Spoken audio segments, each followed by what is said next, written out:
আজি বনাই আছোঁ কলফুলৰ লগত ছাগলী মাংস, মানে ছাগলী মাংসৰ লগত কলফুল, যি কয় আৰু।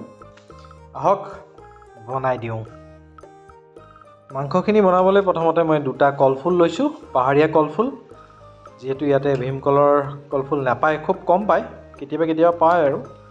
তথাপিও বহুত ভাল হয় পাহাৰীয়া কলফুল। আমাৰ শ্বিলংখন ওচৰতে, যিহেতু শ্বিলঙৰ পৰা আহি যায় ইয়াতে, সোনকালে পাই যাওঁ আমি ফ্ৰেছ।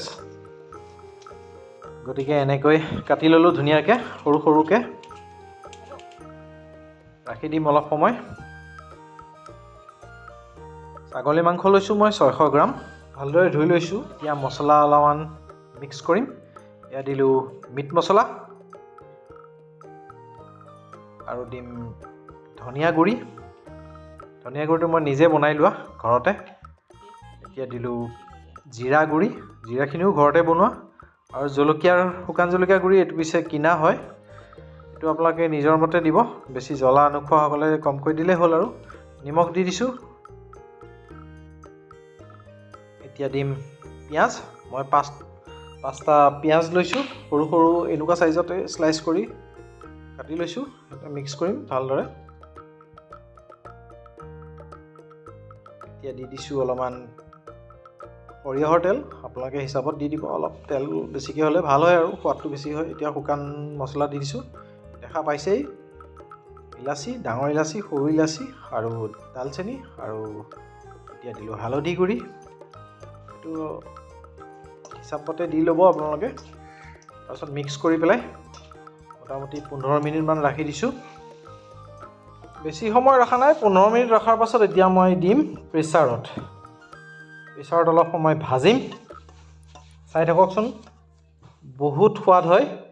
আৰু ইয়াতে যে কলফুল আছে, পিছলৈ মানে মানুহে গমেই নাপাব, মানে গলি যায় আৰু পিঁয়াজৰ লগত কলফুলটো একেবাৰে গলি যায়।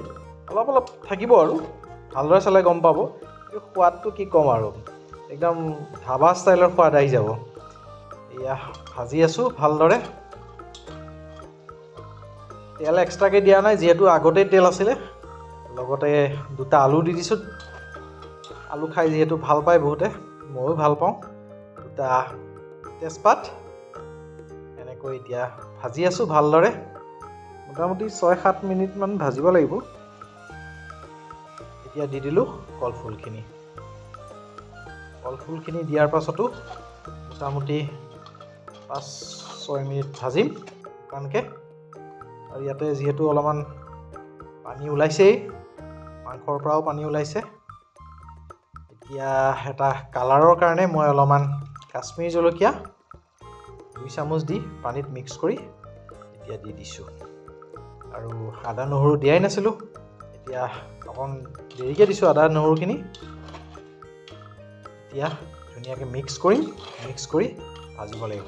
প্ৰেছাৰত মই পানী নিদিওঁ, যিহেতু পানী ওলাই গৈছে মাংসৰ পৰা। আৰু যদি আপোনালোকে বনাওঁতে অলপমান শুকাই থাকে, তেতিয়া অলপমান পানী দি দিব। মই 6-7টামান চিটি মাৰিম। 7টা চিটি মাৰি দিলোঁ।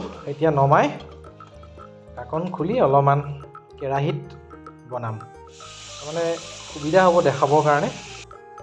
সেইকাৰণে মই কেৰাহী এটাত ঢালি দিছোঁ। এতিয়া অলপমান পানী দিম, যিহেতু জোল হ'ব মাংসখিনিৰ লগত। আৰু ইলাচিখিনি আঁতৰাই দিছোঁ। তেজপাত, ইলাচি, দালচেনি এইবিলাক দৰকাৰ নাই। কাম হোৱাৰ পাছত আৰু যিহেতু ফ্লেভাৰখিনি ৰিলিজ হৈ গ'ল, এতিয়া অলপ সময় সিজোৱাৰ পাছতে আৰু মানে উতলিব দিম। উতলোৱাৰ পাছতেই হৈ গ'ল আৰু, মাংস ধুনীয়াকৈ সিজি গৈছে। গ্ৰেভিখিনি চাওকচোন, কি ধুনীয়া হৈছে নহয়, মজা হৈছে। মাংস ৰেডি, 1 2 3। এইয়া চাওক, কি ধুনীয়া লাগিছে নহয়, দেখিয়ে মানে আৰু কি ধুনীয়া গোন্ধ এটা ওলাইছে। আৰু মানুহে গম নাপায় এইটো যে ইয়াতে কলফুল আছে নে কি আছে, কোনো গম নাপায়। একদম ক'ম আৰু, বহুতেই ভাল লাগিব। আপোনালোকে খাই চাওক, বনাই চাওক, প্ৰশংসা পাব বনাই চালে। চাওক মাংস। ভিডিঅ'টো কেনে লাগিল? যদি ভাল লাগিল প্লিজ লাইক আৰু কমেণ্ট এটা দিব। আৰু নতুনসকলে প্লিজ ছাবস্ক্ৰাইব কৰি দিব। Okay, bye bye, take care.